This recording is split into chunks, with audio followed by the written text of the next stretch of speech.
Sintetizo entonces. Un Estado como máquina de poder político con la capacidad de monopolizar decisiones, representar el yo colectivo y articular intereses del resto de la sociedad, puede variar de eje articulador, por lo tanto de Estado. Puede ser la clase media, puede ser la burguesía, puede ser el proletariado, o puede ser otro núcleo nacional popular, que es el que justamente estamos viviendo hoy.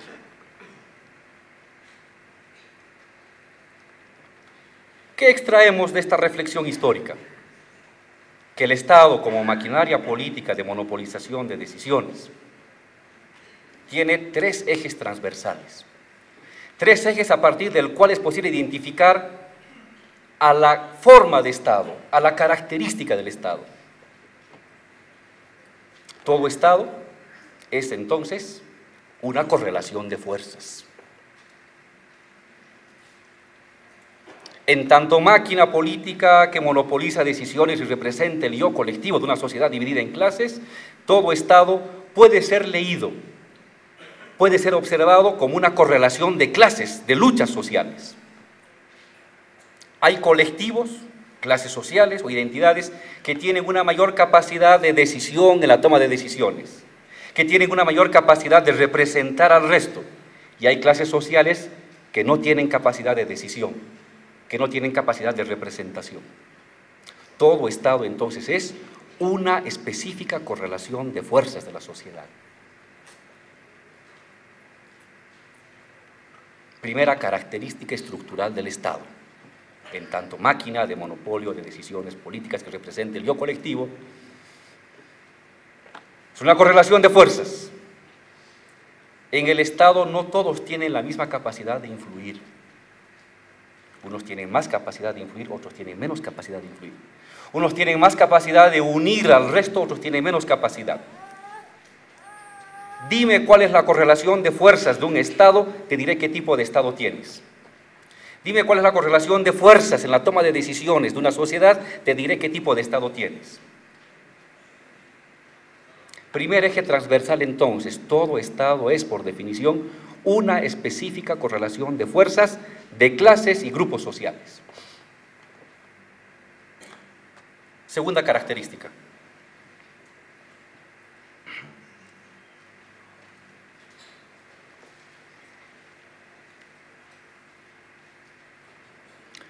Todo Estado es institucionalidad.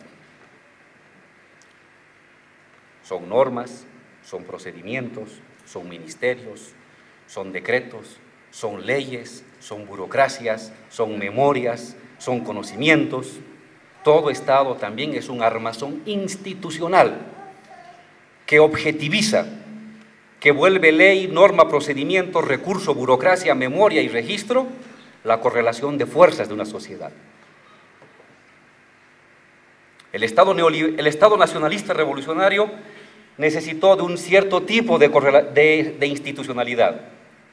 Necesitaba ciertos ministerios fuertes y otros no. Necesitaba cierto tipo de decretos y otros no. Necesitaba cierto tipo de escuela y no otra. El Estado neoliberal lo mismo.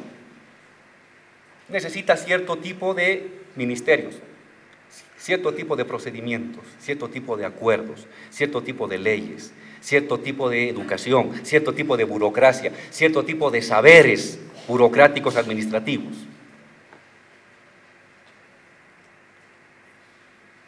El Estado es también institucionalidad.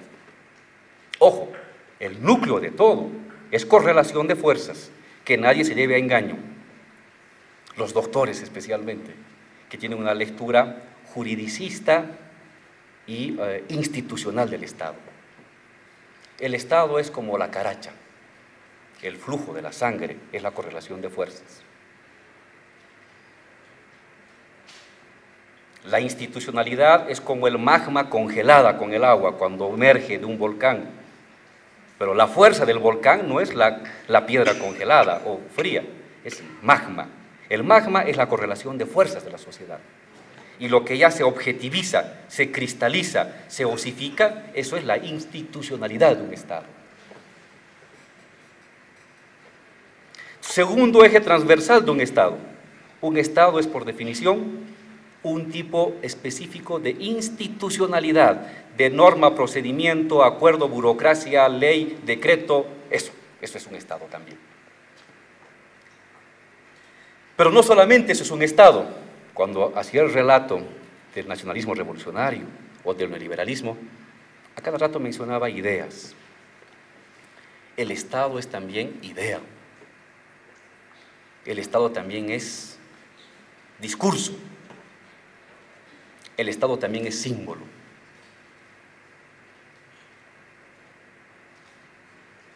De hecho, fundamentalmente un Estado es idea. Alguna vez dije, no hay nada más materialista, no hay nada más idealista que el Estado, aunque parezca contradictorio. Porque el Estado también monopoliza representaciones del mundo. ¿Qué es lo correcto? ¿Qué es lo incorrecto? ¿Qué es lo deseable? ¿Qué es lo no deseable? ¿Cuáles son las expectativas de una sociedad? Un Estado regula, conduce y monopoliza las fundamentales ideas, fuerza de una sociedad. Uno puede distinguir la diferencia entre el Estado nacionalista revolucionario y el Estado neoliberal a partir de las ideas, y entre el Estado neoliberal y el Estado plurinacional, que va a ser la segunda parte de mi exposición, a partir de las ideas. ¿Cuáles son las ideas fuerza del Estado nacionalista?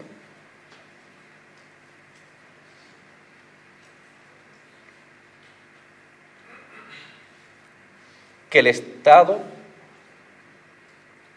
que la economía tendrá un papel, será dirigida por el Estado, que la burguesía surgirá del desarrollo de la pequeña burguesía, que las clases campesinas e indígenas se disolverán como pequeños burgueses campesinos, como pequeños burgueses urbanos o como proletarios, que hay que construir mercado interno casi de manera autárquica sin mirar mucho al mundo, hay que sustituir importaciones al interior de la sociedad.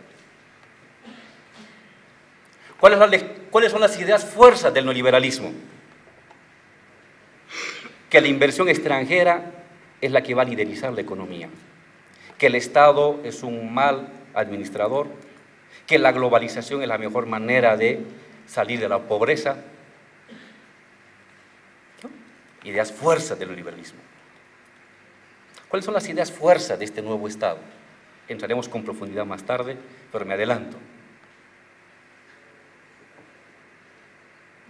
Que en economía el Estado será el líder, pero nunca va a sustituir ni va a anular al resto de las estructuras y de las fuerzas económicas de la sociedad. Que las comunidades campesinas y rurales no se van a extinguir, ni se van a volver en burgueses ni en proletarios, van a seguir siendo comunidades o pequeños productores o artesanos por décadas y décadas y décadas. Que hay que potenciar el mercado interno, pero a la vez que hay que vincularse con los mercados externos.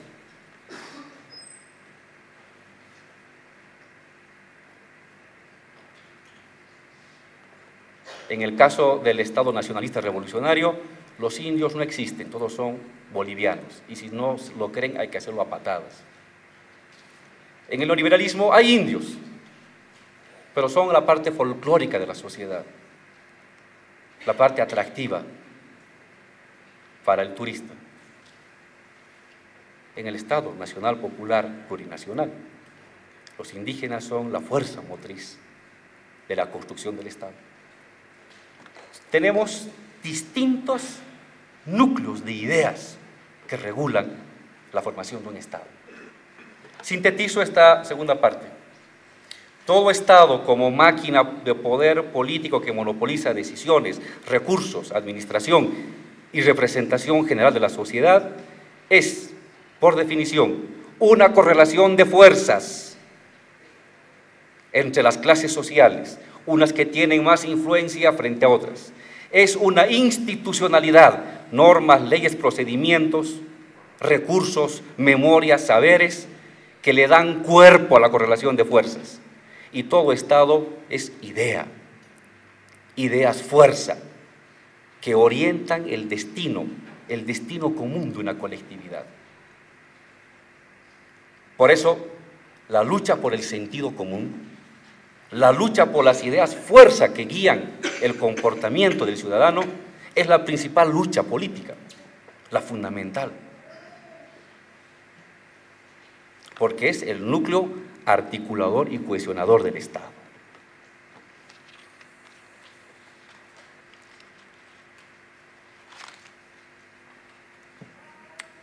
Con esta lectura teórica del Estado, ¿cómo leer el Estado contemporáneo? El Estado plurinacional del que nos habla el primer artículo de la Constitución Política del Estado. ¿Qué está queriendo significar ello? Primero, ¿cuál es la correlación de fuerzas de este Estado? En otras palabras, ¿cuál es el bloque histórico? ¿Quién articula la hegemonía y el liderazgo moral e intelectual del nuevo Estado? Ojo, siempre vean esto como proceso.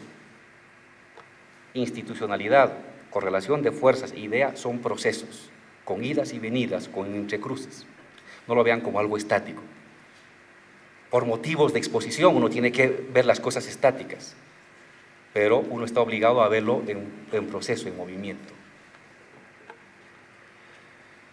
La nueva correlación de fuerzas ubica a un núcleo nacional popular como el articulador de la voluntad general de la sociedad. ¿Quién constituye? Está claro que no es la pequeña burguesía intelectual, no lo es. A diferencia de lo que pasó con el MNR, donde que se construyó a partir de un periódico, de unos libros, de unos núcleos de intelectuales, de profesionales vinculados a la rosca y a la academia. En el caso de Bolivia, el núcleo se ha articulado en torno al sindicato agrario. Y de ahí en torno a la estructura vecinal urbana y de ahí en torno a los núcleos del mundo obrero. Y luego, muy tardíamente y muy parcialmente, en torno a un cierto núcleo académico, intelectual, profesional. Uno puede decir, en un intento de caracterizar al bloque histórico gramsciano, al bloque de liderazgo social de la estructura del país, podemos ubicar al movimiento indígena sindical, articulado al movimiento social urbano vecinal y pequeño productor, más núcleos obreros y pequeños núcleos de clase media. Ese sería, digámoslo así, la suma virtuosa de lo que podría ser el núcleo del bloque de poder histórico en el país.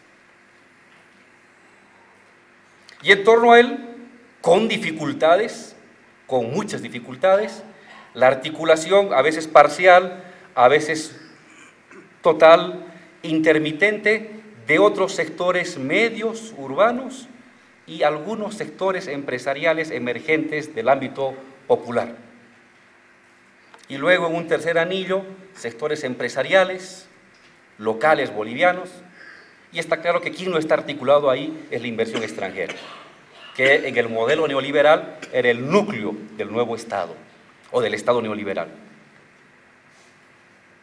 Tenemos una definición de un nuevo bloque histórico, por lo tanto, de una nueva correlación de fuerzas al interior del Estado. Primera gran diferencia. ¿Cuál es la diferencia con el MNR del 52? Que el MNR del 52 fue un partido